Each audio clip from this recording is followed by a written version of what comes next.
Hello everyone, please like subscribe my channel Simplified Education by Neha.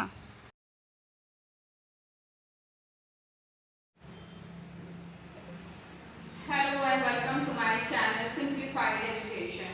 आज हम लोग बात करेंगे जो हमारा संविधान है, जो 19 नवंबर 1949 को हमारी संविधान सभा ने बनाया, वो क्या एकदम से बन गया या फिर जो 26 जनवरी 1950 को लागू किया गया हमारा संविधान, जिसलिए हम अपने देश में गणतंत्र दिवस मनाते हैं 26 जनवरी को, उस संविधान को बनने के पीछे का बैकग्राउंड क्या है या हिस्टोरिकल बैकग्राउंड क्या है, तो हम आज उसके बारे में स्टडी करेंगे। अक्सर ये होता है कि जब भी परीक्षा में इससे संबंधित कोई प्रश्न आता है तो वो हमसे अक्सर छूट जाता है, तो ऐसा ना हो हमारे साथ में, इसीलिए हम इसके कुछ इंपॉर्टेंट पॉइंट्स को कुछ पढ़ लेते हैं।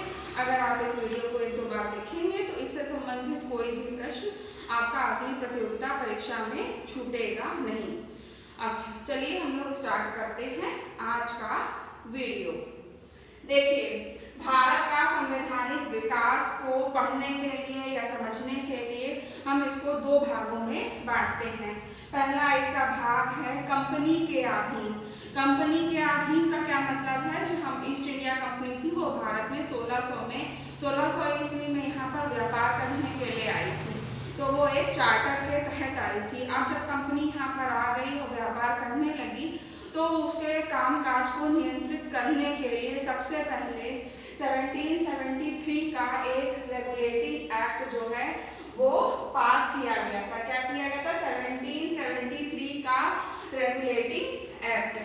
अब इस एक्ट की महत्वपूर्ण बातें या महत्वपूर्ण चीजें क्या हैं? इसका सबसे महत्वपूर्ण पहलू ये है कि जो बंगाल का गवर्नर था उसको बंगाल के गवर्नर जनरल के रूप में जाना जाने लगा। बंगाल का पहला गवर्नर कौन था?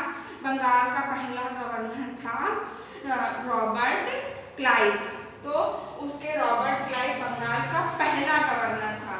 फिर बंगाल का गवर्नर को बंगाल का गवर्नर जनरल कहा जाने लगा। अगर ये प्रश्न परीक्षा में पूछा जाए कि बंगाल का पहला गवर्नर जनरल कौन था, तो उसका उत्तर होगा लॉर्ड वारेन हेस्टिंग। या फिर इस तरह से भी प्रश्न पूछा जा सकता है कि लॉर्ड वारेन हेस्टिंग को किस एक्ट के तहत बंगाल का गवर्नर जनरल बनाया गया, तो हमारा उत्तर होगा 1773 का रेगुलेटिंग एक्ट। और उसके बाद में क्या हुआ? बंगाल के गवर्नर के अधीन जो है वो मुंबई और मद्रास के गवर्नरों को रख दिया गया। इसका एक सेकेंड मोस्ट इम्पॉर्टेंट पॉइंट है कि इस एक्ट के तहत एक उच्चतम न्यायालय की स्थापना करी गई। कब की गई? 1774 में, उसके ठीक 1 वर्ष के पश्चात। और उच्चतम न्यायालय के पहले जो न्यायाधीश थे वो थे सर एलिजाबेथ इम्पे। तो अगर ये प्रश्न पूछा जाएगा कि रेगुलेटिंग एक्ट के तहत उच्चतम न्यायालय की स्थापना कहाँ पे की गई थी, तो इसका उत्तर होगा कलकत्ता। ठीक, अब हम लोग इस एक्ट के बारे में समझ गए। इसके बाद में आएगा 1784 का पिट्स इंडिया एक्ट। कौन सा एक्ट है? फिर से रिपीट करते हैं, 1784 का पिट्स इंडिया एक्ट। इसमें कंपनी के राजनीतिक और व्यापारिक कार्यों को अलग अलग कर दिया। राजनीतिक कार्य अलग और व्यापारिक कार्य अलग। और जो हमारे राजनीतिक कार्य हैं उस पर नियंत्रण के लिए एक नियंत्रण बोर्ड की स्थापना की गई। इसको हम कह सकते हैं कि पिट्स इंडिया एक्ट ने भारत में द्वैध शासन की स्थापना की। किस एक्ट ने भारत में द्वैध शासन की स्थापना की? तो वो है पिट्स इंडिया एक्ट। चलिए अब आगे बढ़ते हैं। ये हमारा तीसरा है 1833 का चार्टर अधिनियम। 1833 के चार्टर अधिनियम ने एक बार फिर बदलाव किया और गवर्नर जनरल जो बंगाल का था उसको पूरे भारत का गवर्नर जनरल बना दिया। अब इसके तहत कौन बने भारत का पहला गवर्नर जनरल? तो वो थे लॉर्ड विलियम बेनेडिक्ट। कौन थे? लॉर्ड विलियम बेनेडिक्ट, जो भारत के पहले गवर्नर जनरल बने। अब इसी चार्टर एक्ट के अंतर्गत कानूनी सदस्य के रूप में मैकाले की नियुक्ति की गई। अब इसके बाद में एक महत्वपूर्ण है कंपनी के अधीन, वो है 1813 का चार्टर अधिनियम। इसने भारत के जितने भी जो व्यापारिक कार्य थे उनको समाप्त कर दिया गया। सिर्फ वो भारत में चाय का और चीन के साथ व्यापार कर सकते थे। और इसका एक मोस्ट इम्पॉर्टेंट पॉइंट है कि इस चार्टर अधिनियम में कहा गया कि भारतीयों की शिक्षा पर 1 लाख रुपए वार्षिक खर्च किए जाएंगे। या इस अधिनियम में अंग्रेजों ने भारतीयों की शिक्षा में रुचि दिखाई और ये उन्होंने कहा कि उनकी शिक्षा पर हम 1 लाख रुपए प्रति वर्ष खर्च करेंगे। सिर्फ इस चार्टर एक्ट का मोस्ट इम्पोर्टेंट पॉइंट यही है। अब इसके बाद में हम आ जाते हैं ताज के अधीन शासन। हम ये शासन इतना इम्पोर्टेंट क्वेश्चन खत्म हुआ जब हमारी 1857 की जो हमारी पहली क्रांति हुई, first war of Indian independence जब हुई, उसके बाद में उन्होंने कहा कि अंग्रेज़ों को भारतीयों के किसी भी सामाजिक मामले में हस्तक्षेप नहीं करना चाहिए और वो सिर्फ यहाँ पर राजनीति करने आए हैं और राजनीति करें। और उन्होंने कंपनी को हटा दिया और कंपनी की जगह अब सीधे इंग्लैंड की महारानी भारत पर शासन करने लगी। इस शासन के इसके तहत सबसे पहला जो है वो भारत शासन अधिनियम 1858 पारित किया गया। फिर से कह रहे हैं भारत शासन अधिनियम 1858, इसको एक्ट ऑफ गुड गवर्नेंस का भी नाम दिया गया। एक्ट ऑफ गुड गवर्नेंस में फिर से बदलाव किया। ये जो भारत का गवर्नर जनरल था इसको खत्म कर दिया गया और इसके स्थान पर लिया गया भारत का वायसराय। गवर्नर जनरल का पद जो है वो समाप्त कर दिया गया और वायसराय के पद का सृजन किया गया। इसके साथ साथ में एक नए पद का भी सृजन किया गया, वो था राज्य सचिव का पद। राज्य सचिव के पद का भी सृजन किया गया। अब भाई ये नए पद का सृजन किया गया है, वायसराय है, तो भारत के पहले वायसराय कौन बने? भारत के पहले वायसराय लॉर्ड कैनिंग बने। कौन बने? लॉर्ड कैनिंग जो है वो भारत के पहले वायसराय बने। इसके साथ में जो नियंत्रण बोर्ड की स्थापना ये इसने करी थी 1754 के प्रिंस इंडिया एक्ट ने, उसको भी समाप्त कर दिया गया।